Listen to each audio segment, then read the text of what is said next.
Hello friends, we welcome to Legal Breeze. Today we will be discussing about a landmark judgment rendered by the Honorable Supreme Court of India, what is known as popularly the Maratha reservation case. The government of Maharashtra has granted reservation to the socially economically backward class known as Marathas within the state of Maharashtra, a 16% reservation both in employment as well as in education, through an act of legislature of Maharashtra. It has been challenged in the same High Court of Maharashtra. The High Court of Maharashtra has questioned the recommendations given by the particular committee appointed by the state government of Maharashtra. Based on that, this percentage of reservation has been erased or calculated. The percentage of reservation has been modified by the High Court of Maharashtra, and the constitutional validity of the aforestated law has been upheld by the High Court of Maharashtra. In appeal, it has been challenged before the Supreme Court of India. The Supreme Court of India has stayed the operation of law, and then it has given the verdiction little later. It has declared the particular law is highly unconstitutional by a constitutional bench. Now it says that first it violates the 50% quota rule laid down by the Honorable Supreme Court in the Indra Sahani case.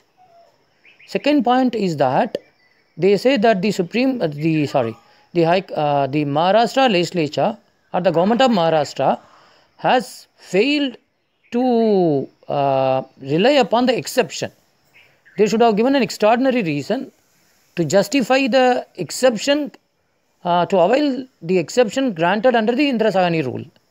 They have to justify why they have to breach the 50% quota, or why they need exemption from the 50% quota so as to justify the reservation granted. The Supreme Court says that in both the counts, the Maharashtra government has failed to fulfill the aforestated criteria. Therefore, they said that this particular law is unconstitutional. Thirdly, this is what more concern to all the constitutional lawyers today. They have relied upon the newly enacted piece of legislation or amendment by the Parliament of India. Say example, unfortunately, this constitutional amendment has been applied retrospectively. That is yet another concern actually. Even if the constitutional amendment is legal, if it doesn't violate the basic structure of the constitution, if it does not violate the fundamental rights, it can be presumed as constitutional. But even then, how can you apply this amendment on a retrospective basis? That is yet another challenge or concern raised by the critics.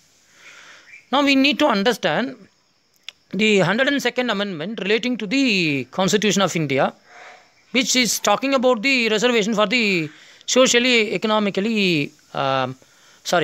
and educationally backward classes. It has inserted Article 338B and also inserted Article 342A. Please remember, the original constitution does not contain such a provision. In fact, there is a single provision under Article 340 which talks about temporary arrangements about the socially educationally backward classes, and who is eligible or who can be classified as socially educationally backward class has been left to the discretion of the state governments rather than to the central governments. Till now, state governments have enjoyed a wide power so as to classify a particular caste within the socially educationally backward class. Therefore, they have granted reservation within their field or within their jurisdiction. And central government is following its own list for the purposes of central government.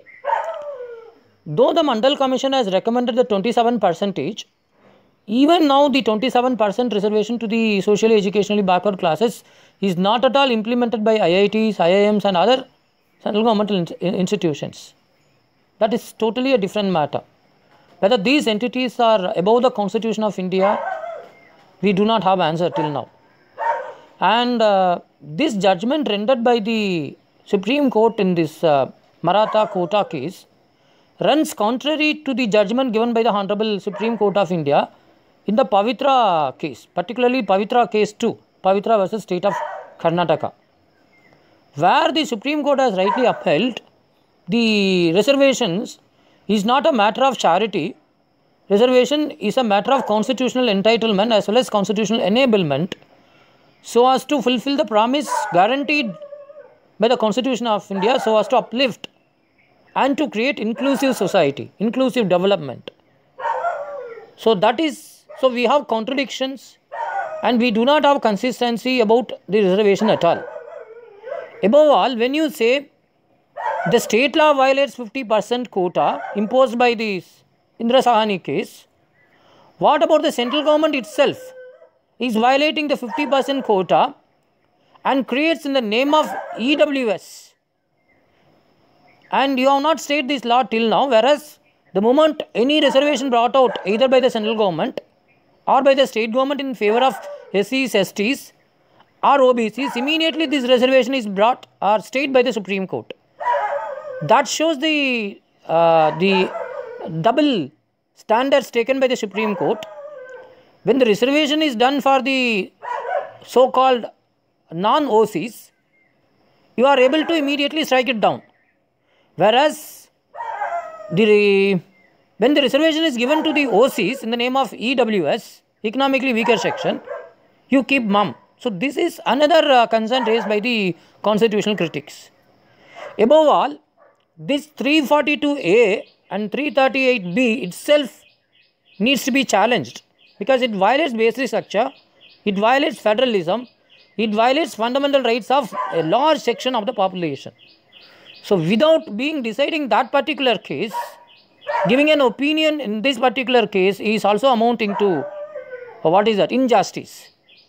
I draw analogy from the Aadhaar review case, where Justice Chandrachud has rightly opined, when there is a challenge pending relating to the Financial Act, or when the Aadhaar Act has been passed through the Finance Act route is pending, before getting the judgment of that particular case, delivering in the Aadhaar review case, upholding the constitutional validity is an injustice. So drawing similar analogy, the Supreme Court should have determined the constitutional validity of the 102nd Amendment before pronouncing this particular judgment in the Maratha reservation case.